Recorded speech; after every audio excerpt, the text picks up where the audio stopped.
ಮಾತರ್ಮೇ ಮಾತರಿಶ್ವನ್ನ ಪಿತರತುಲಗುರೋ ಭ್ರಾತರಿಷ್ಟಾಪ್ತಬಂಧೋ ಸ್ವಾಮಿನ್ನ ಸರ್ವಾಂತರಾತ್ಮನ್ನ ಜರಜರಯಿತರ್ಜನ್ಮ ಮೃತ್ಯಾಮಯಾನಾಂ ಗೋವಿಂದೇ ದೇಹಿ ಭಕ್ತಿಂ ಭವತಿ ಚ ಭಗವನ್ನೂರ್ಜಿತಾಂ ನಿರ್ನಿಮಿತ್ತಾಂ ನಿರ್ವ್ಯಾಜಾಂ ನಿಶ್ಚಲಾಂ ಸದ್ಗುಣಗಣ ಬೃಹತೀಂ ಶಾಶ್ವತೀಮಾಶುದೇವ ನಾರಾಯಣಂ ನಮಸ್ಕೃತ್ಯ ನರಂ ಚೈವ ನರೋತ್ತಮಂ ದೇವೀಂ ಸರಸ್ವತೀಂ ವ್ಯಾಸಂ ತತೋ ಜಯಮುದೀರಯೇ ವಿಜಾನತಾಂ ಅವಿತ್ತಸ್ಯ ಮಧ್ವಸ್ಯ ಜಗತಿ ಗುರೋಃ ಪೂರ್ವಾಚಾರ್ಯಮಹಿಷ್ಠಾನಾಂ ಇಯಂ ಪ್ರಣತಿಮಾಲಿಕಾ ಪೂರ್ಣಜ್ಞಾನಾಯ ವಿದ್ಮಹೇ ಪೂರ್ಣಾನಂದಾಯ ಧೀಮಹಿ ತನ್ನೋ ವ್ಯಾಸ ಪ್ರಚೋದಯಾತ್.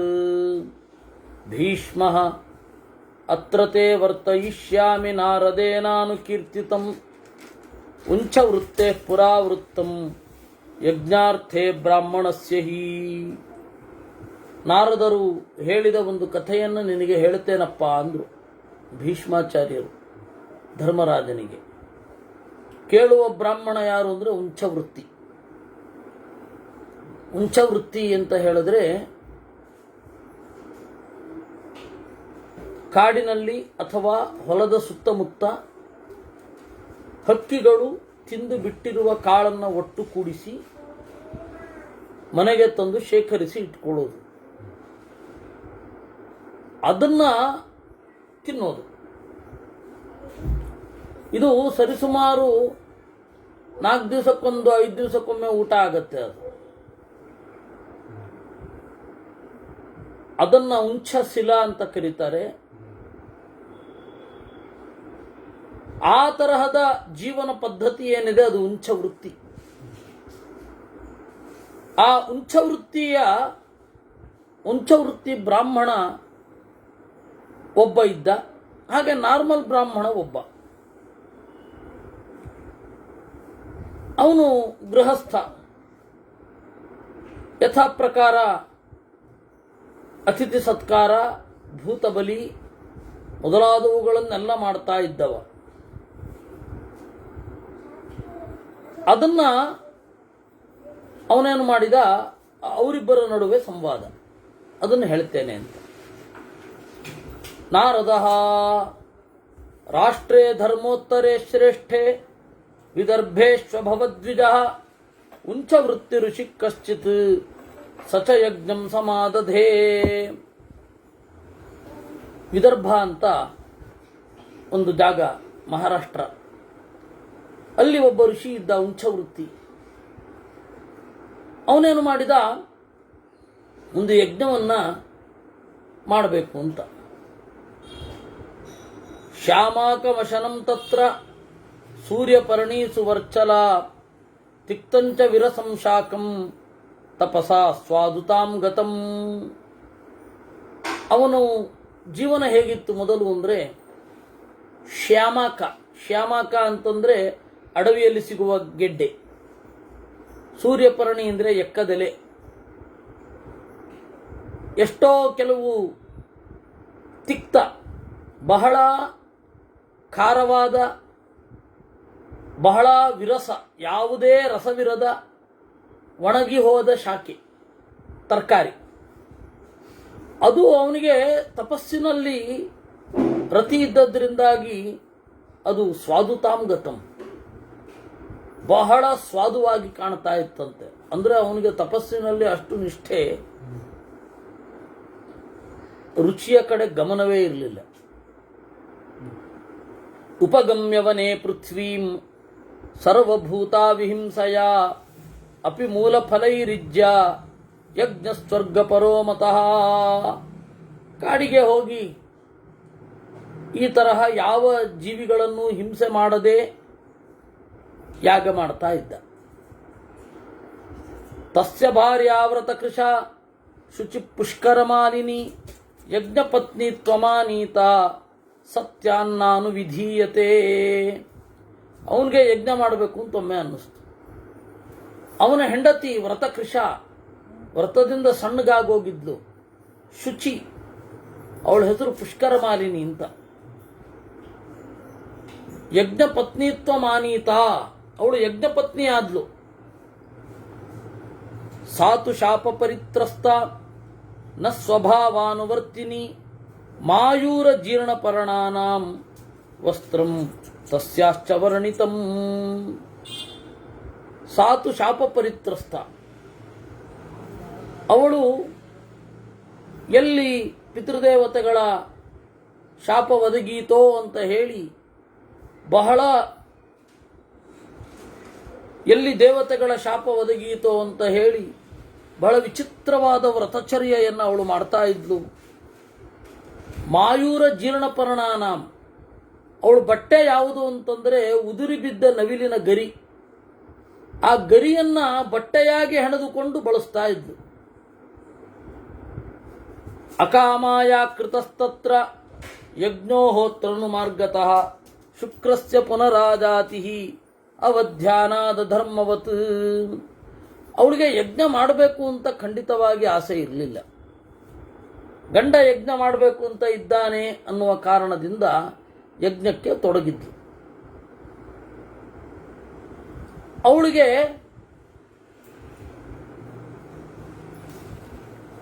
ಯಜ್ಞವನ್ನ ಮಾಡಬೇಕು ಅಂತ ಅವಳಿಗೆ ಅವಧ್ಯಾನ,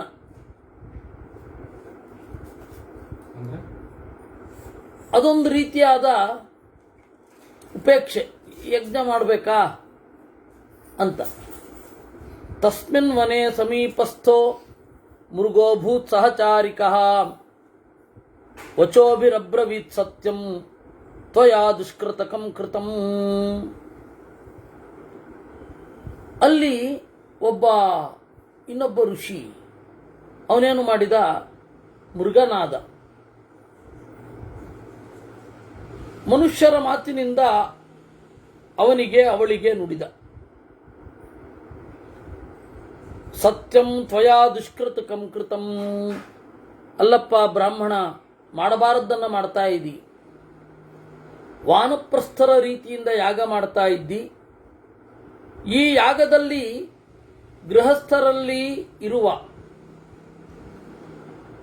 ಗೃಹಸ್ಥರಂತೆ ಇರುವ ಯಾವ ಆಚರಣೆಯೂ ಇಲ್ಲ. ನೀನು ಇದನ್ನು ಮಾಡಬಾರ್ದಿತ್ತು, ಮಾಡಿದೆ. ಯದಿ ಮಂತ್ರಾಂಗಹೀನೋಯಂ ಯಜ್ಞೋ ಭವತಿ ವೈಕೃತಃ ಮಾ ಭೋ ಪ್ರಕ್ಷಿಪ ಹೋತ್ರೇ ತ್ವಂ ಗಚ್ಚ ಸ್ವರ್ಗಮಯಂತ್ರಿತಃ. ನೀನು ಮಾಡುವ ಯಜ್ಞದಲ್ಲಿ ಒಳ್ಳೆಯ ದ್ರವ್ಯ ಇರಬೇಕು. ಆ ಒಳ್ಳೆಯ ದ್ರವ್ಯ ಇಲ್ಲ, ಅದರ ಬದಲು ಅಂತ ನಿಮಗೆ ತೋರಿದ್ದನ್ನು ಹಾಕ್ತಾ ಇದ್ದೀರಾ. ಈ ತರಹದ ಅಂಗಹೀನವಾದ ಯಾಗ ಸ್ವರ್ಗವನ್ನು ಕೊಡೋಲ್ಲ. ಮಾ ಭೋ ಪ್ರಕ್ಷಿಪ ಹೋತ್ರೇ ತ್ವಂ ಗಚ್ಚ ಸ್ವರ್ಗಮಯಂತ್ರಿತಃ. ಇದರಲ್ಲಿ ಯಾಕೆ ನೀನು ಹೋಮ ಮಾಡಲಿಕ್ಕೆ ಅಂತ ಹೊರಟಿದ್ದಿ? ತತಸ್ತು ಯಜ್ಞೇತಾವಿತ್ರಿ ಸಾಕ್ಷಾತ್ ತಂಚನ್ಯಮಂತ್ರಯತ್ ನಿಮಂತ್ರಯಂತಿ ಪ್ರತ್ಯುಕ್ತ ನಹನ್ಯಾಂ ಸಹವಾಸಿನಂ. ಅವಾಗ ಕೇಳಲಿಲ್ಲ ಅವನು, ಯಾಗವನ್ನ ಮುಂದುವರಿಸುದು. ನಾನು ಯಾಗ ಮಾಡಬೇಕು ಅಂತ ಇದ್ದೇನೆ, ಯಾವುದೇ ಬಯಕೆಯಿಂದ ಅಲ್ಲ. ನಾನು ಯಾಗ ಮಾಡ್ತಾ ಇದ್ದೇನೆ, ಅದರಲ್ಲಿ ಲೋಪಗಳಿರಬಹುದು. ಯಾಕೆಂದ್ರೆ ನನ್ನ ಜೀವನ ಶೈಲಿ ಏನಿದೆ ಅದನ್ನು ನೋಡಿದರೆ ಅತ್ಯಂತ ಅಲ್ಪವಾದ, ಪ್ರಕೃತಿಯಿಂದ ಮಾತ್ರ ಸಿಗುವ ಕೃತಕವಲ್ಲದ ವಸ್ತುಗಳೇ ನನ್ನ ಹತ್ರ ಇರೋದು. ಏನು ಸಿಗತ್ತೆ ಅದನ್ನು ಹಾಕೋದು. ನಾನು ಬೇರೊಬ್ಬರನ್ನ ಬೇಡೋದಿಲ್ಲ. ಏನು ಸಿಗತ್ತೆ ಅಥವಾ ನಾನು ಏನು ತಿನ್ನಲು ಯೋಗ್ಯವೋ ಅದನ್ನ ಅಗ್ನಿಯಲ್ಲಿ ಸಮರ್ಪಣೆ ಮಾಡುವುದು. ನನ್ನ ದೇವತೆಗಳಿಗೆ ನನ್ನದೇ ಅನ್ನವನ್ನು ನಾನು ಸಮರ್ಪಣೆ ಮಾಡುವುದು. ಹೀಗಿರುವಾಗ ಯಾಗವನ್ನು ಯಾಕೆ ನಿಲ್ಲಿಸಬೇಕು ಅಂತ ವಂಚವೃತ್ತಿ ಬ್ರಾಹ್ಮಣನ ಧೋರಣೆ. ಅವನ ಹೆಂಡತಿಗೆ ಯಾಗ ಮಾಡ್ತಾ ಇದ್ದಾರೆ, ಇರಲಿ, ಯಾಗ ಮಾಡಲೇಬೇಕು ಅಂತ ಇಲ್ಲ, ಉಂಚ ವೃತ್ತಿಯನ್ನೇ ಮಾಡ್ತಾ ಇದ್ದೇವಂತೆ ಅಂತ ಅವಳಿಗೆ. ಆದರೆ ಇನ್ನೊಬ್ಬ ಋಷಿಗೆ ಇವನ ಬಗ್ಗೆ ಕರುಣೆ. ಅಯ್ಯೋ ದೇವರೇ, ಇವನಿಗೆ ಹೇಗಾದರೂ ಎಚ್ಚರಿಸಬೇಕು, ನಾರ್ಮಲ್ ಆಗಿ ಬಂದರೆ ಎಚ್ಚರಗೊಳ್ತಾನೋ ಇಲ್ವೋ, ಹೀಗಾಗಿ ಒಂದು ಜಿಂಕೆಯಾಗಿ ಬಂದು ಆ ಜಿಂಕೆಯ ಮೂಲಕವಾಗಿ ಹೇಳಿಸಿದರೆ ಓ ಇದು ಯಾವುದೋ ಅಮಾನುಷವಾದ ವಾಣಿ ಅಂತ ಹೇಳಿ ನನ್ನ ಮಾತು ಕೇಳ್ತಾನೋ ಏನೋ ಅಂತ. ಇದು ಪರಿಸ್ಥಿತಿ. ಸರಿ, ಸಾವಿತ್ರಿ ಸ್ವಯಂ ವೇದ ಮಾತೆ, ಅವಳು ಮೂಡಿದಳು,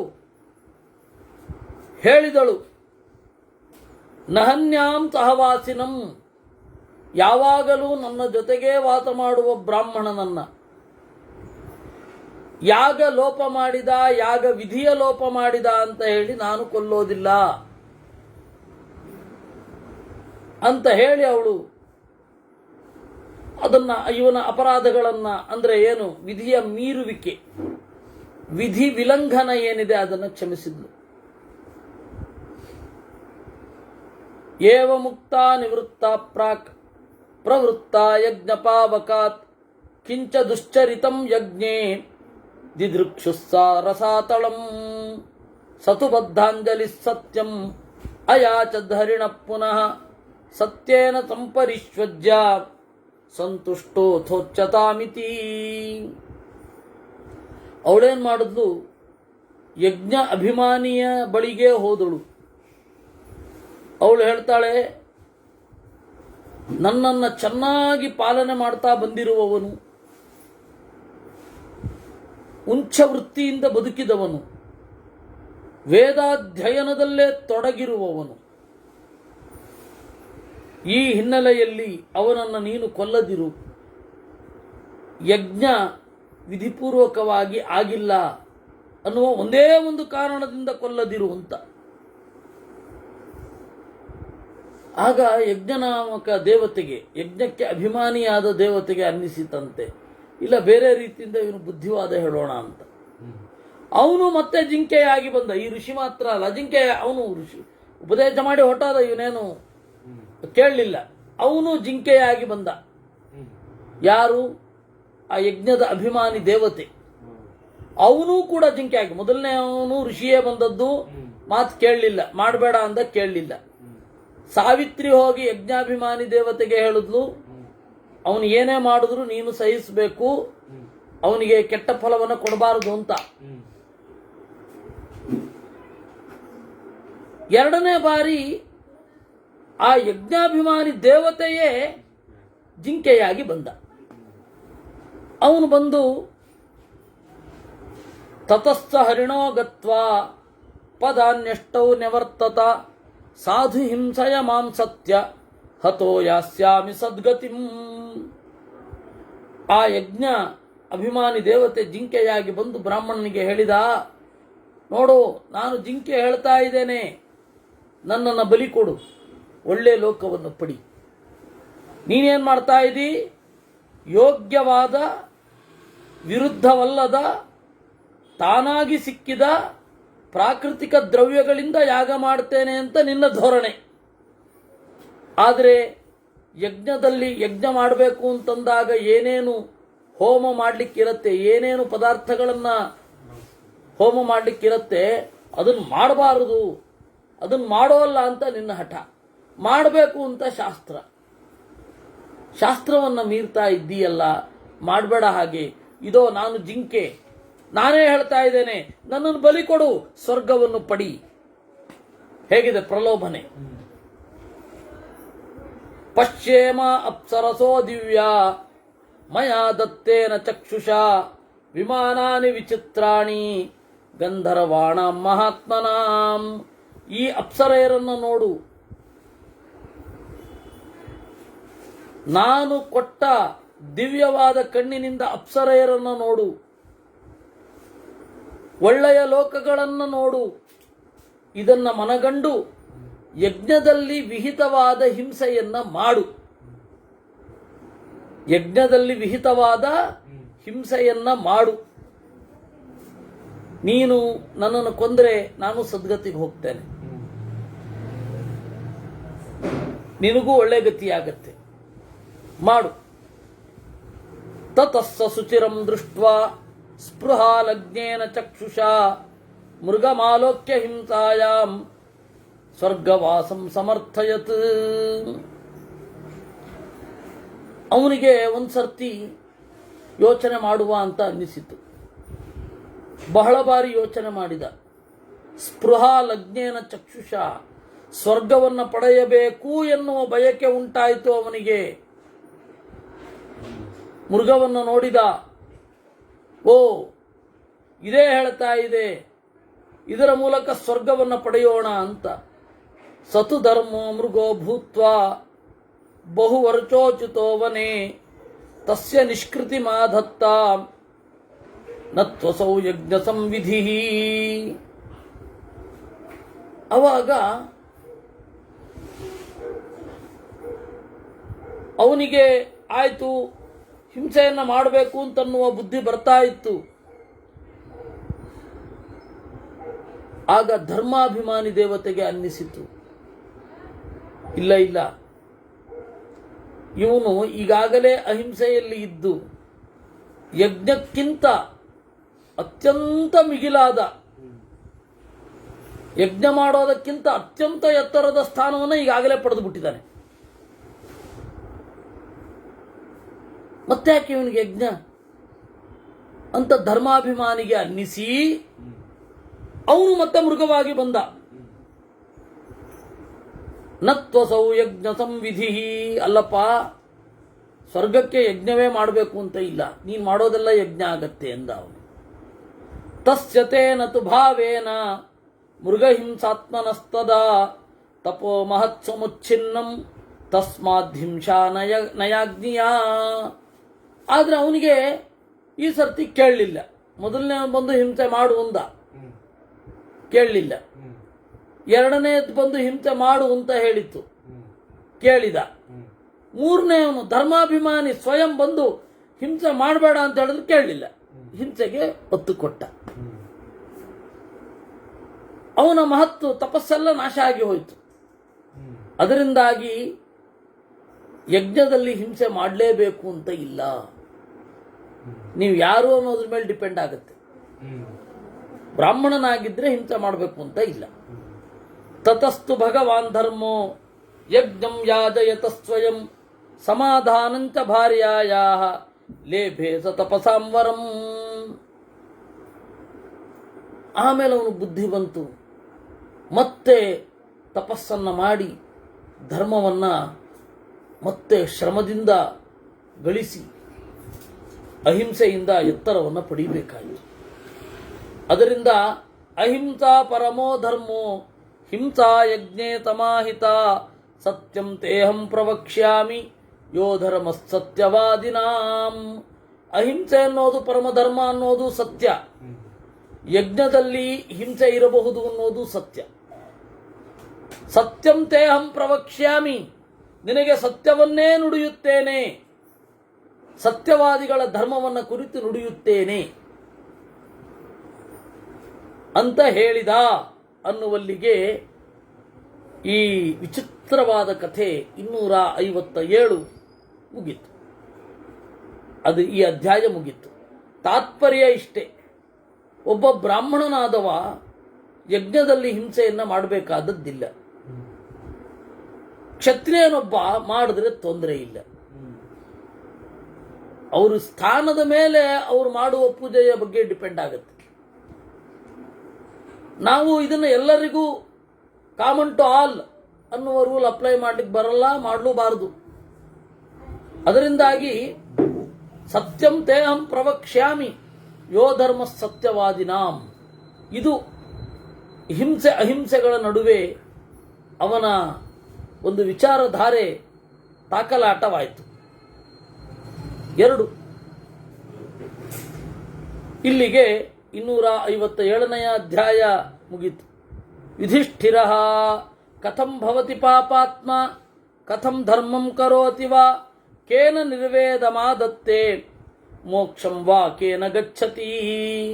ಯುಧಿಷ್ಠಿರ ಹೇಳ್ತಾನೆ, ಅಲ್ಲ, ಒಬ್ಬ ಹೇಗೆ ಪಾಪಾತ್ಮನಾಗುತ್ತಾನೆ, ಧರ್ಮ ಮಾಡುವ ಪ್ರಕಾರ ಏನು, ವೈರಾಗ್ಯ ಹೇಗೆ, ಮೋಕ್ಷವನ್ನು ಹೇಗೆ ಹೊಂದುತ್ತಾನೆ, ಇವು 4 ಪ್ರಶ್ನೆಗಳಿಗೆ ಉತ್ತರ ಕೊಡಿ ಅಂತಂದ.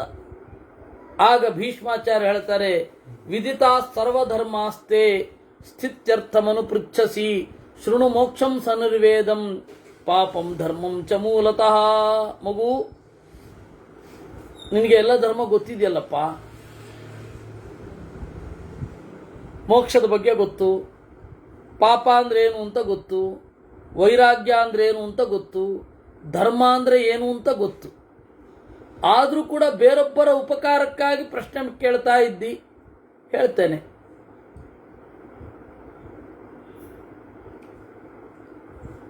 ವಿಜ್ಞಾನಾರ್ಥಂ ಹಿ ಪಂಚಾನಾಂ ಇಚ್ಛಾಪೂರ್ವಂ ಪ್ರವರ್ತತೆ ಪ್ರಾಪ್ಯತಾಂ ವರ್ತತೆ ಕಾಮೋ ದ್ವೇಷೋ ವಾ ಭರತರಷಭಾ. ಪಾಪ ಹೇಗಾಗತ್ತೆ ಅನ್ನೋದ್ರ ಬಗ್ಗೆ ಹೇಳ್ತೇನೆ. ಪಂಚಾನಾಂ ವಿಜ್ಞಾನಾರ್ಥಂ, 5 ಇಂದ್ರಿಯಗಳಿಗೆ ಜ್ಞಾನದ ಜೊತೆಗೆ ಇಚ್ಛೆಯೂ ಕೂತ್ಕೊಂಡಿರುತ್ತೆ.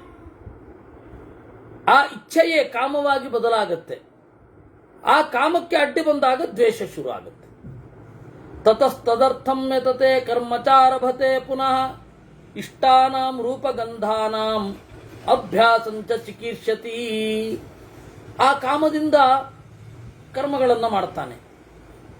ರೂಪ, ಗಂಧ ಇವುಗಳನ್ನು ಬಯಸಿ ಅದಕ್ಕೆ ಅಭ್ಯಾಸ ಮಾಡಿಸಿರ್ತಾನೆ. ಮೈಗೆ ಒಂದು ಕಂಫರ್ಟ್ ಝೋನ್ ಅಂತ ಏನು ಹೇಳ್ತಾರೆ ಅದು. ತಥೋ ಲೋಭ ಪ್ರಭವತಿ ದ್ವೇಷಶ್ಚ ತದನಂತರಂ ತಥೋ ರಾಗ ಪ್ರಭವತಿ ಮೋಹಶ್ಚ ತದನಂತರಂ. ಈ ಕಂಫರ್ಟ್ ಝೋನ್ಗೆ ಬಂದ ಮೇಲೆ ಈ ಪದಾರ್ಥ ನನ್ನ ಹತ್ರ ಯಾವಾಗಲೂ ಇರಬೇಕು ಅನ್ನುವ ಲೋಭ ಶುರು ಆಗುತ್ತೆ. ಆ ಲೋಭಕ್ಕೆ ಯಾರು ಅಡ್ಡಿ ಬರ್ತಾರೆ ಅವ್ರ ಮೇಲೆ ದ್ವೇಷ ಶುರು ಆಗುತ್ತೆ. ಅದು ಸರಿ ಇಲ್ಲದೆ ಹೋದ್ರೂ ಆ ಪದಾರ್ಥ ಸರಿ ಅಂತನ್ನುವ ಪ್ರಜ್ಞೆ ಮೂಡುತ್ತೆ. ಇದೇ ಸರಿ ಅಂತನ್ನುವ ಮೋಹ ಮೂಡುತ್ತೆ. ಲೋಭ ಮೋಹಗಳಿಂದ ಕೂಡಿದಾಗ ಧರ್ಮದಲ್ಲಿ ಬುದ್ಧಿ ಓಡಲ್ಲ. ವ್ಯಾಜ ಧರ್ಮಂ ಕರೋತಿ ಚ. ಅವನು ಧರ್ಮ ಮಾಡ್ತಾನೆ, ಅದಕ್ಕೆ ಒಂದು ನೆಪ ಇರುತ್ತೆ. ಏನೋ ಒಂದು ಧರ್ಮ ಯಾಕೆ ಮಾಡೋದು ಅಂತ ಹೇಳಿದ್ರೆ ಅವನ ಉದ್ದೇಶ, ಪರ್ಪಸ್ ಬೇರೆನೇ ತರ ಆಗೋಗಿರುತ್ತೆ. ವ್ಯಾಜೇನ ಸಿದ್ಧ್ಯಮಾನೇಚು ಧರ್ಮೇಚು ಕುರುನಂದ ವ್ಯಾಜೇನ ಚರತೋ ಧರ್ಮಮರ್ಥ ವ್ಯಾಜೋಪಿ ರೋಚತೆ. ಯಾವಾಗ ವ್ಯಾಜೇನ ಏನೋ ಒಂದು ಕಾರಣದಿಂದ ಧರ್ಮ ಮಾಡ್ತಾನೆ, ಆಗ ಇದರ ಲಾಭದ ಬಗ್ಗೆ ಬಯಕೆ ಶುರು ಆಗುತ್ತೆ. ಈ ಲಾಭ ಆಗತ್ತೆ, ಅದಕ್ಕೆ ನಾವು ಧರ್ಮ ಮಾಡಬೇಕು ಅಂತ. ವ್ಯಾಜೇನ ಚರತೋ ಧರ್ಮಂ ಅರ್ಥವ್ಯಾಜೋಪಿ ರೋಚತೆ ವ್ಯಾಜೇನ ಸಿದ್ಧ್ಯಮಾನೇಚು ಧರ್ಮೇಚು ಕುರು ನಂದನ ತತ್ರೈವ ಕುರುತೆ ಬುದ್ಧಿಂ ತತಃ ಪಾಪಂ ಚಿಕೀರ್ಷತಿ. ಯಾವಾಗ ಧರ್ಮ ವ್ಯಾಜದಿಂದ ಸಿದ್ಧಿ ಆಗತ್ತೆ, ಅವಾಗ ಅಲ್ಲೇ ಬುದ್ಧಿ ಓಡುತ್ತೆ. ಏನೋ ಪ್ರಯೋಜನ ಇದೆ, ಆ ಪ್ರಯೋಜನವನ್ನು ನಾನು ಪಡ್ಕೊಳ್ಬೇಕು ಅಂತ ಬುದ್ಧಿ ಶುರು ಆಗತ್ತೆ. ಅವಾಗ ಪಾಪ ಆಗತ್ತೆ. ಅಂದ್ರೆ ಧರ್ಮವನ್ನ ಕೇವಲ ಲಾಭ ಆಗತ್ತೆ ಅಂತ ಮಾಡಿದ್ರೆ ಪಾಪ. ಸುಹೃದ್ಭಿರ್ವಾರ್ಯಮಾಣೋಪಿ ಪಂಡಿತೈಶ್ಚಾಪಿ ಭಾರತ ಉತ್ತರಂ ನ್ಯಾಯ ಸಂಬದ್ಧಂ ಪ್ರಬ್ರವೀತಿ ಪ್ರಚೋದಿತ. ಅಧರ್ಮದ ಹಿನ್ನೆಲೆಯಲ್ಲಿ ಏನು ಮಾಡ್ತಾನೆ, ಅವಾಗ ಜೊತೆಗಿನವರು ತಡೆದ್ರೂ ಕೂಡ ಅದ್ಭುತವಾದ ಉತ್ತರ ಕೊಡ್ತಾರೆ. ನಾನು ಯಾಕೆ ಇದನ್ನು ಮಾಡ್ತಾ ಇರೋದು ಅಂತ ಕೇಳಿದಾಗ ಹೌದು ಅಂತ ಅನ್ನಿಸ್ಬೇಕು. ಪಾಪಂ ಅಧರ್ಮಸ್ತ್ರಿವಿಧಸ್ತತ್ರ ವರ್ಧತೆ ರಾಗಮೋಹಜ ಪಾಪಂ ಚಿಂತಯತೆ ಕರ್ಮ ಪ್ರಬ್ರವೀತಿ ಕರೋತಿ ಚ. ರಾಗದಿಂದ ಮೋಹದಿಂದ ಮಾತು, ಮನಸ್ಸು, ಮೈ ಮೂರರಿಂದಲೂ ಅಧರ್ಮವನ್ನ ಮಾಡ್ತಾನೆ. ಯಾವಾಗ ಅಧರ್ಮವನ್ನ ಮಾಡ್ತಾ ಇರ್ತಾನೆ, ಅವನಿಗೆ ಅಂಥವರೇ ಮಿತ್ರರು ಸಿಗ್ತಾರೆ.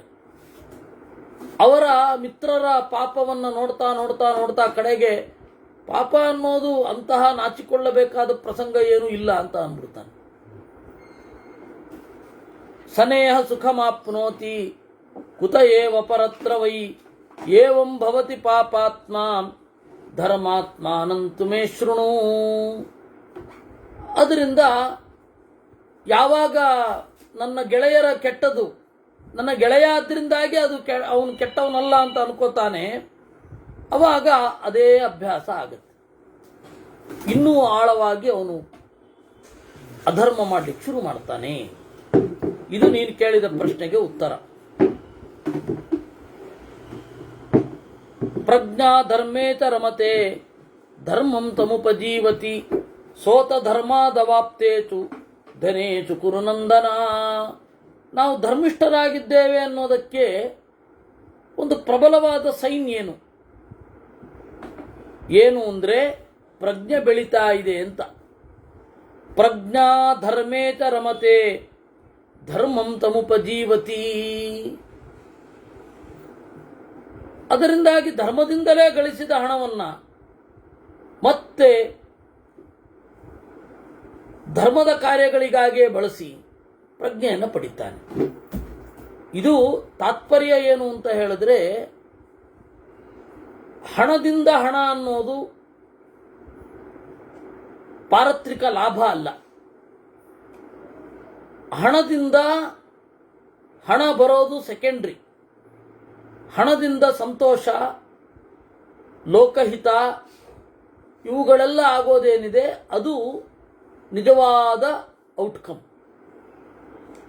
10 ಜನರು ಸಂತೋಷಪಟ್ಟರು ನಿಮ್ಮ ಹಣದಿಂದ, 10 ಜನರಿಗೆ ಉಪಕಾರ ಆಯಿತು. ಅದು ಹಣವನ್ನು ಹೂಡಿ ಹಣ ಮಾಡೋದು ಅಂತ ಇದೆಯಲ್ಲ, ಅದು ಮಾಡಬಾರದು ಅಂತಲ್ಲ, ಆದರೆ ಅದು ಪ್ರಧಾನ ಅಲ್ಲ. ಮಾಡಲೇಬೇಕಾಗತ್ತೆ, ವ್ಯಾಪಾರ ಇರೋದೇ ಅದಕ್ಕಾಗಿ ಮಾಡಲೇಬೇಕಾಗತ್ತೆ. ಆದರೆ ಪ್ರಧಾನವಾದ ಪ್ರಯೋಜನ ನಮ್ಮ ಮನಸ್ಸಿನಿಂದ ಮರೆಯಾಗಬಾರದು. ಕರೆನ್ಸಿ ಅನ್ನೋದು ಹಣದ ರೂಪ, ಆದರೆ ಕರೆನ್ಸಿಯಿಂದ ಮತ್ತಿನ್ನಷ್ಟು ಕರೆನ್ಸಿ ಅನ್ನೋದು ಲಾಭ ಅಂತ ಯಾರೂ ಹೇಳಲ್ಲ. ಆ ದುಡ್ಡಿಂದ ಏನು ಮಾಡ್ತಾ ಇದ್ದೀನಿ ನೀನು? ಜಿಪುಣನಾದರೆ ಎಲ್ಲರೂ ಬೈಯೋದು ಯಾಕಪ್ಪ? ಹಣ ಅನ್ನೋದು ಹಣದ ಔಟ್ಕಮ್ ಅಲ್ಲ ಅಂತ ತಾನೇ ಬೈಯೋದು. ಹಣದ ಔಟ್ಕಮ್ ಏನಿದೆ? ಸುಖ. ಹಣ ತಗೊಂಡೇನು ಮಾಡಬೇಕು ಅಂದರೆ ಸುಖ ಪಡಬೇಕು. ಆ ಸುಖ ಅಂತನ್ನೋದು ಪರಲೋಕದ ಹಿತಕ್ಕೆ ವಿರುದ್ಧ ಆಗಬಾರ್ದು, ಅಷ್ಟೇ ನಾವು ಹೇಳ್ತಾ ಇರೋದು. ಇದೆಲ್ಲ ನಿನಗೆ ಗೊತ್ತಿದೆ ಧರ್ಮರಾಜ. ಸ್ಥಿತ್ಯರ್ಥಂ ಚಾನು ಪೃಚ್ಛಸಿ, ಮತ್ತೆ ಇನ್ನಷ್ಟು ದೃಢ ಆಗಲಿ ಅಂತ ಹೇಳಿ ಕೇಳ್ತಾ ಇದ್ದೆ ಅಷ್ಟೇ. ಅವನಿಗೆ ಅಂತಹವನು ಏನು ಮಾಡ್ತಾನೆ, ಹಣದ ಇದು ಗೊತ್ತಿದ್ದವನು ತನ್ನಂತೆಯೇ ಇರುವ ಸಜ್ಜನರನ್ನ ಮಿತ್ರರನ್ನಾಗಿ ಪಡಿತಾನೆ. ಯಾವಾಗ ಸಜ್ಜನರನ್ನ ಮಿತ್ರರನ್ನಾಗಿ ಪಡಿತಾನೆ, ಆಗ ಸಮಿತ್ರ ಧನ ಲಾಭಾತ್ತು ಪ್ರೇತ್ಯ ಚೇಹ ಚ ನಂದತಿ. ಮಿತ್ರಧನ ಲಾಭದಿಂದ ಇಲ್ಲಿಯೂ ಅಲ್ಲಿಯೂ ಸಂತೋಷದಿಂದ ಇರ್ತಾನೆ. ನಾವು ಎಂತಹ ಮಿತ್ರರನ್ನ ಪಡಿಬೇಕು ಅಂತ ಹೇಳಿದ್ರೆ, ಮಿತ್ರ ಅಂದರೆ ಮಧ್ವಾಚಾರ್ಯರು ಗೀತಾ ಭಾಷ್ಯದಲ್ಲಿ ಮುಂದೆ ಸುಹೃನ್ ಮಿತ್ರ ಯುದಾಸೀನ ಮಧ್ಯಸ್ಥ ದ್ವೇಷ ಬಂಧುಷು ಸಾಧು ಚ್ವಪಿತ ಪಾಪೇಶು ಅಂತ ಹೇಳಿ ಗೀತೆಯ ಮಾತಿಗೆ ಆಚಾರ್ಯರ ವ್ಯಾಖ್ಯಾನ ಇದೆ, ಮಿಥ್ಯಾತ್ರಾತಿ ಅಂತ. ಅರಿವಿನಿಂದ ಯಾರು ರಕ್ಷಿಸ್ತಾನೋ ಅವನು ಮಿತ್ರ. ಎಲ್ಲ ರೀತಿಯಿಂದ ಈ ಲೋಕದಲ್ಲಿ ಆ ಲೋಕದಲ್ಲಿ ಅರಿವು ನೀಡಿ ಯಾರು ರಕ್ಷಿಸ್ತಾನೋ ಅವನು ಮಿತ್ರ.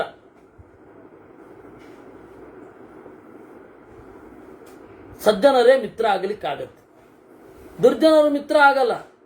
ಯಾಕೆಂದ್ರೆ ಪ್ರಜ್ಞೆಯನ್ನು ಬಳಸೋದೇ ಇಲ್ಲ ಅವರು. ಈ ಲೋಕದಲ್ಲಿಯೂ ಆ ಲೋಕದಲ್ಲಿಯೂ ಸುಖ ಆಗಬೇಕು ಅಂತಂದ್ರೆ ಏನಾಗಬೇಕು? ಮೈತ್ರಿ, ಮಿತ್ರ, ಪ್ರಜ್ಞೆಯಿಂದ ರಕ್ಷಿಸಬೇಕು. ಅದಕ್ಕೆ ಹೇಳಿದ್ದು ಸಮಿತ್ರ ಧನ ಲಾಭಾತ್ತು. ಮಿತ್ರವೆಂಬ ಧನದ ಲಾಭದಿಂದ ಇಲ್ಲಿಯೂ ಅಲ್ಲಿಯೂ ಸುಖವಾಗಿ ಇರ್ತಾರೆ. ಶಬ್ದೇ ಸ್ಪರ್ಶೆ ತಥಾ ಗಂಧೆ ರಸೆ ರೂಪೇ ಚ ಭಾರತ ಪ್ರಭುತ್ವಂ ಲಭತೆ ಜಂತು ಧರ್ಮಸ್ಯೈತತ್ ಫಲಂ ಸ್ಮೃತಂ. ಶಬ್ದ, ಸ್ಪರ್ಶ, ಗಂಧ, ರಸ, ರೂಪ ಇವುಗಳಲ್ಲಿ ಅವನಿಗೆ ಅದರ ಮಿತಿ ಗೊತ್ತಾಗತ್ತೆ. ಅದೇ ಧರ್ಮದ ಫಲ. ಧರ್ಮೇ ಸ್ಥಿತಾನಾಂ ಕೌಂತೇಯ ಸರ್ವಭೋಗ ಕ್ರಿಯಾತು ಚ ಅತೃಪ್ಯಮಾಣೋ ನಿರ್ವೇದಮಾದತ್ತೆ ಜ್ಞಾನ ಚಕ್ಷುಷಾ. ಯಾವಾಗ ಪಾಪದ ಪರಿಭಾಷೆ ಗೊತ್ತಾಗತ್ತೆ, ಯಾವಾಗ ಪುಣ್ಯದ ಪರಿಭಾಷೆ ಗೊತ್ತಾಗತ್ತೆ, ಅವಾಗ ಈ ಲೋಕದ ಭೋಗ ಭಾಗ್ಯಗಳನ್ನ ಅವಶ್ಯವಿದ್ದಷ್ಟು ಮಾತ್ರ ಸ್ವೀಕಾರ ಮಾಡ್ತಾನೆ. ಮಿತಿ ಗೊತ್ತಾಗಬೇಕು. ಇಲ್ಲಿ ಪ್ರಾಬ್ಲಮ್ ಏನು ಅಂತಂದ್ರೆ, ಮಿತಿ ಗೊತ್ತಾಗದೇ ಇರೋದ್ರಿಂದಲೇನೆ ಪ್ರಾಬ್ಲಮ್. ಭೋಗಿಸದೇ ಇರ್ಲಿಕ್ಕೆ ಯಾರ ಕೈನಲ್ಲೂ ಆಗಲ್ಲ ರೀ. ಭೋಗಿಸದೇ ಇರ್ಲಿಕ್ಕೆ ಯಾರ ಕೈನಲ್ಲೂ ಆಗಲ್ಲ. ಎಲ್ಲರೂ ಭೋಗಿಸಲೇಬೇಕು. ಭೋಗಿಸೋದು ಅನಿವಾರ್ಯ. ಆದರೆ ಆ ಭೋಗಕ್ಕೆ ಮಿತಿಯನ್ನ ಹಾಕಿಕೊಂಡ್ರೆ ಅದನ್ನೇ ನಿರ್ವೇದ, ವೈರಾಗ್ಯ ಅಂತ ಕರೀತಾರೆ. ಆಮೇಲೆ ಕ್ರಮೇಣ ಅದರ ಎತ್ತರಕ್ಕೆ ಏರ್ತಾನೆ. ಮೊದಲು ವೈರಾಗ್ಯ, ಆಮೇಲೆ ಅಕಾಮನಾಗ್ತಾನೆ. ಸರ್ವತ್ಯಾಗೇ ಚ ಯತತೆ ದೃಷ್ಟ್ವಾ ಲೋಕಂ ಕ್ಷಯಾತ್ಮಕಂ. ಎಲ್ಲವನ್ನ ತ್ಯಾಗ ಮಾಡಲಿಕ್ಕೆ ಅವನಿಗಾಗತ್ತೆ. ಈಗ ಒಬ್ಬ ಭಿಕಾರಿ, ಅವನಿಗೂ ಏನಿಲ್ಲ, ಸರ್ವತ್ಯಾಗ ಮಾಡಿದನೆ, ವಿರಕ್ತ ಸಮ್ರಾಟ್ ಅಂತ ನಮಸ್ಕಾರ ಮಾಡ್ಲಿಕ್ಕಾಗತ್ತಾ? ಯಾಕೆ? ಅವನಿಗೆ ಭೋಗವೇ ಇಲ್ಲ. ಭೋಗವನ್ನು ಬಿಡೋದೇನಿಂದ? 5 ವರ್ಷದ ಗಂಡು ಮಗು ನವ ಯುವತಿಗೆ ಕೊಡಿ, ಬೇಡ ಅಂತ ಮೋರೆತ್ತಿರುವತ್ತೆ. ಓ ವಿರಕ್ತ ಶಿಖಾಮಣಿ ನಮಸ್ಕಾರ ಮಾಡ್ಲಿಕ್ಕಾಗತ್ತೆ?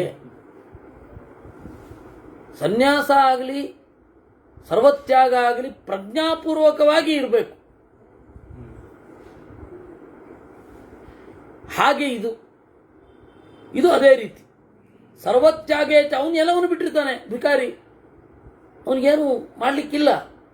ಆದರೆ ಇದ್ದುಕೊಂಡು ಬೇಡ ಅಂತ ಹೇಳಿ ಬಿಡೋದಿದೆಯಲ್ಲ ಅದು, ಅಥವಾ ಅದಕ್ಕಿಂತ ಮೊದಲ ಹೆಜ್ಜೆ ಏನು ಅಂತಂದ್ರೆ ಇದರ ಮಿತಿ ಏನು ಅಂತ ತಿಳಿಯೋದು. ಶನೈರ್ನಿರ್ವೇದಮಾದತ್ತೆ ಪಾಪಂ ಕರ್ಮ ಜಹಾತಿ ಚ ಧರ್ಮಾತ್ಮ ಚೈವ ಭವತಿ ಮೋಕ್ಷಂಚ ಲಭತೆ ಪರಂ. ನಿಧಾನವಾಗಿ ವೈರಾಗ್ಯ ಹೊಂದಿ ಪಾಪದ ಕರ್ಮವನ್ನು ಬಿಟ್ಟು ಧರ್ಮಾತ್ಮನಾಗುತ್ತಾನೆ, ಮೋಕ್ಷವನ್ನು ಪಡೆಯುತ್ತಾನೆ. ಏತತ್ತೇ ಕಥಿತಂ ತಾತ ಯನ್ಮಾಂ ತ್ವಂ ಪರಿಪೃಚ್ಛಸಿ ಪಾಪಂ ಧರ್ಮಂ ತಥಾ ಮೋಕ್ಷಂ ನಿರ್ವೇದಂ ಚೈವ ಭಾರತ. ನೀನೇನು ಕೇಳಿದಿ ಪಾಪದ ಬಗ್ಗೆ, ಧರ್ಮದ ಬಗ್ಗೆ, ಮೋಕ್ಷದ ಬಗ್ಗೆ, ನಿರ್ವೇದದ ಬಗ್ಗೆ. ತಸ್ಮಾತ್ ಧರ್ಮೇ ಪ್ರವರ್ತೇತಾಃ ಸರ್ವಾವಸ್ಥೋ ಯುಧಿಷ್ಠಿರಾಂ ಧರ್ಮೇ ಸ್ಥಿತಾನಾಂ ಕೌಂತೇಯ ಸಿದ್ಧಿರ್ಭವತಿ ಶಾಶ್ವತಿ. ಅದರಿಂದ ಧರ್ಮದಲ್ಲಿ ಪ್ರವೃತ್ತನಾಗು. ಧರ್ಮ ಪ್ರವೃತ್ತನಾದೆ ಅಂತ ಹೇಳಿದ್ರೆ ಸಿದ್ಧಿ ಸಿಕ್ಕೇ ಸಿಗತ್ತೆ ಅನ್ನುವಲ್ಲಿಗೆ 258ನೇ ಅಧ್ಯಾಯ. ಯುಧಿಷ್ಠಿರಃ ಮೋಕ್ಷಃ ಪಿತಾಮಹೇನೋಕ್ತಃ ಉಪಾಯಾನ್ನಾನುಪಾಯತಃ ತಮುಪಾಯಂ ಯಥಾ ನ್ಯಾಯಂ ಶ್ರೋತುಮಿಚ್ಛಾಮಿ ಭಾರತ. ಅಜ್ಜ, ಮೋಕ್ಷವನ್ನು ಕುರಿತು ಹೇಳಿದಿರಿ, ಸಂತೋಷ. ಮೋಕ್ಷದ ಉಪಾಯ ಏನು? ಮೋಕ್ಷವನ್ನು ಪಡೆಯುವ ಬಗೆ ಹೇಗೆ? ಭೀಷ್ಮಃ ತ್ವಯ್ಯೈವೈತನ್ ಮಹಾಪ್ರಾಜ್ಞ ಯುಕ್ತಂ ನಿಪುಣದರ್ಶನಂ ಯದುಪಾಯೇನ ತರ್ವಾರ್ಥಾನ್ ನಿತ್ಯಂ ಮೃಗಯಸೇ ನಘ. ಭೀಷ್ಮಾಚಾರ್ಯರು ಹೇಳ್ತಾರೆ, ಮಹಾಪ್ರಾಜ್ಞ, ನಿನ್ನಂಥ ಜಾಣರು ಯಾವುದೇ ಒಂದು ಸೊಗಸಾದ ವಸ್ತು ಇದ್ದರೆ, ಸಿದ್ಧಿ ಇದ್ದರೆ ಸಾಧನ ಯಾವುದು ಅಂತ ನೋಡ್ತಾರೆ. ಘಟಸ್ಯ ಕರಣೇ ಘಟಕರಣೇ ಯಾ ಬುದ್ಧಿ ಘಟೋತ್ಪತ್ತ್ಯಾಂ ನ ಸಾ ನಘ ಏವಂ ಧರ್ಮಾಭ್ಯುಪಾಯೇಷು ನಾಣ್ಯ ಧರ್ಮಾಧಿಕಾರಣಂ.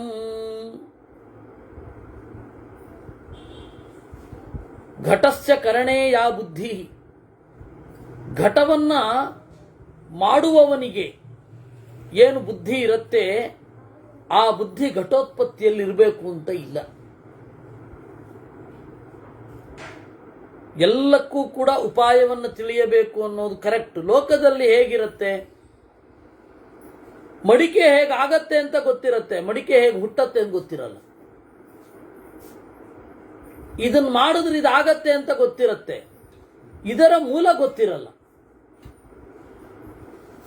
ಏವಂ ಧರ್ಮಾಭ್ಯುಪಾಯೇಷು ನಾಣ್ಯ ಧರ್ಮಾಧಿಕಾರಣಂ. ಹಾಗೆಯೇ ಧರ್ಮ ಮಾಡಿದ್ರೆ ಹೀಗೆ ಅಂತ ಗೊತ್ತು, ಧರ್ಮ ಯಾಕೆ ಹೀಗಿದೆ ಅನ್ನೋದು ಗೊತ್ತಾಗಲ್ಲ. ಪೂರ್ವೇ ಸಮುದ್ರೇಯ ಪಂಥಾ ಸ ನ ಗಚ್ಚತಿ ಪಶ್ಚಿಮಂ ಏಕ ಪಂಥಾ ಹಿ ಮೋಕ್ಷಸ್ಯ ತಮ್ಮೇ ವಿಸ್ತರತ ಶೃಣು. ಪೂರ್ವ ಸಮುದ್ರಕ್ಕೆ ಇರುವ ದಾರಿ ಪಶ್ಚಿಮಕ್ಕೆ ಹೋದರೆ ಬರಲ್ಲ. ಆ ರೀತಿ ಮೋಕ್ಷಕ್ಕೆ ಇರುವ ದಾರಿ ಏನಿದೆ ಅದು ಒಂದೇ, ಅದರ ಮೂಲಕವೇ ಪಡಿಬೇಕು. ಈ ಹಿನ್ನೆಲೆಯಲ್ಲಿ ನೀನು ಕೇಳಿದ ಪ್ರಶ್ನೆ ಅತ್ಯಂತ ಯೋಗ್ಯವಾಗಿದೆ.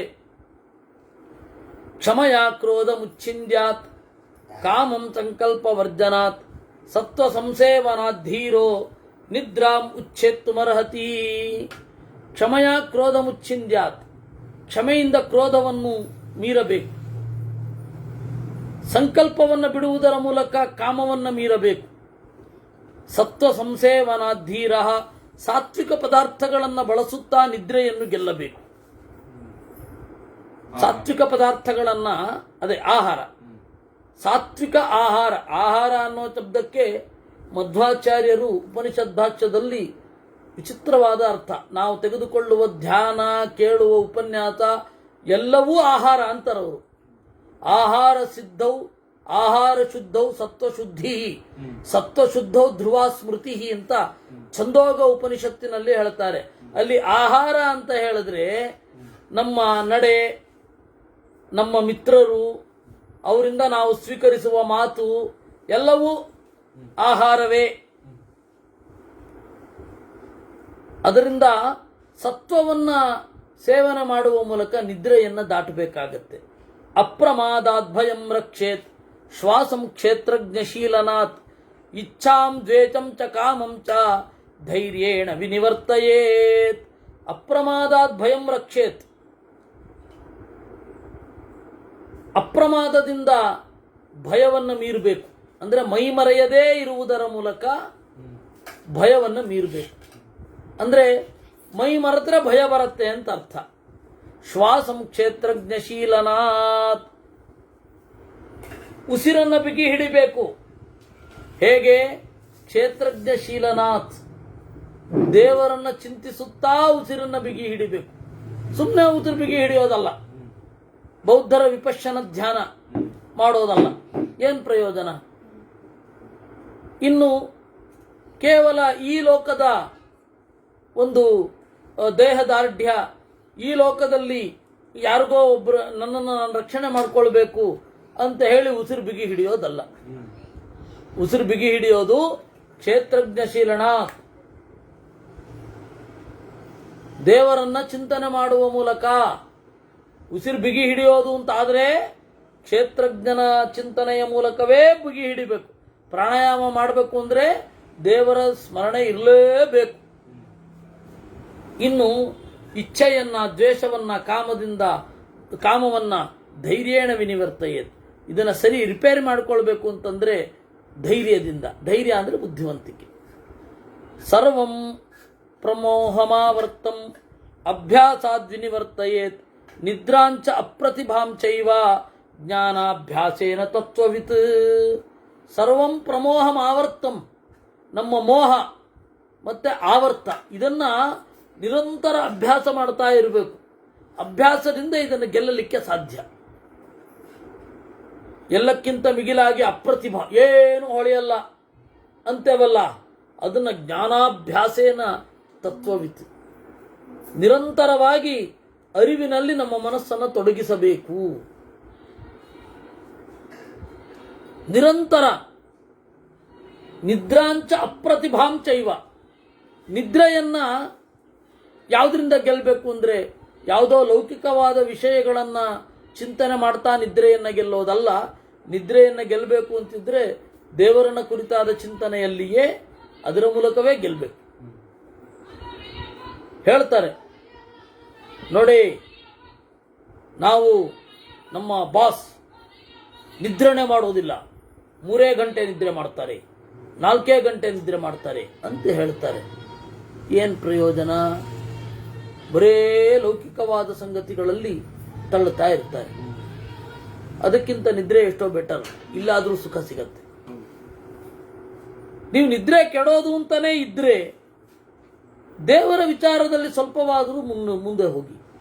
ಹೇಗೂ ನಿದ್ರೆ ಕೆಡೋದಿದ್ದೇ ಇದೆ, ಸುಖ ತ್ಯಾಗ ಮಾಡಲಿಕ್ಕೇನೆ ಹೊರಟಿದ್ದೀರಾ, ಪ್ರಾಪಂಚಿಕ ವಿಚಾರಗಳದ್ದೇನು?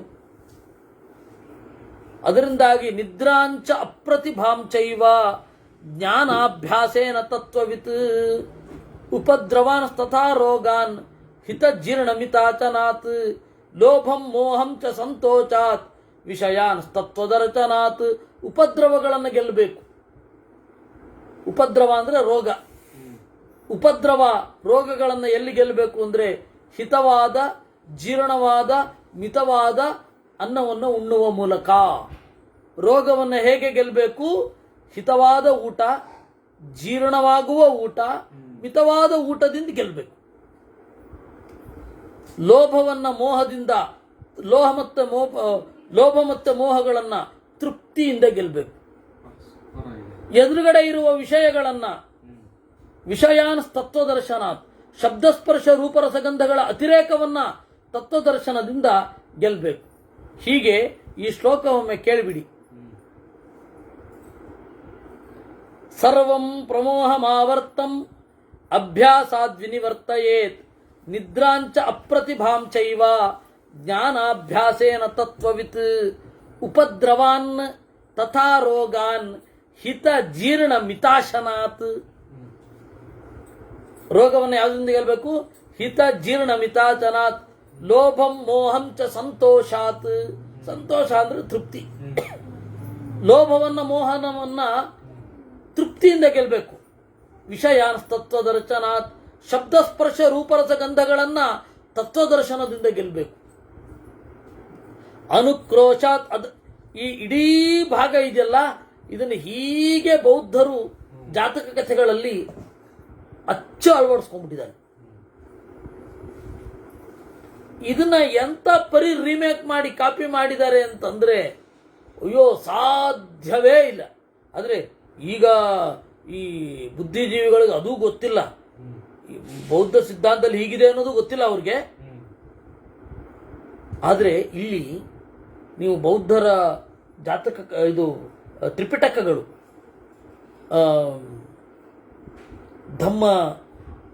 ಧಮ್ಮ ವಗ್ಗ, ಚುಲ್ಲ ವಗ್ಗ, ಇದರಲ್ಲೆಲ್ಲ ನೀವು ನೋಡಿದ್ರೆ ಸೇಮ್ ಇದೆ.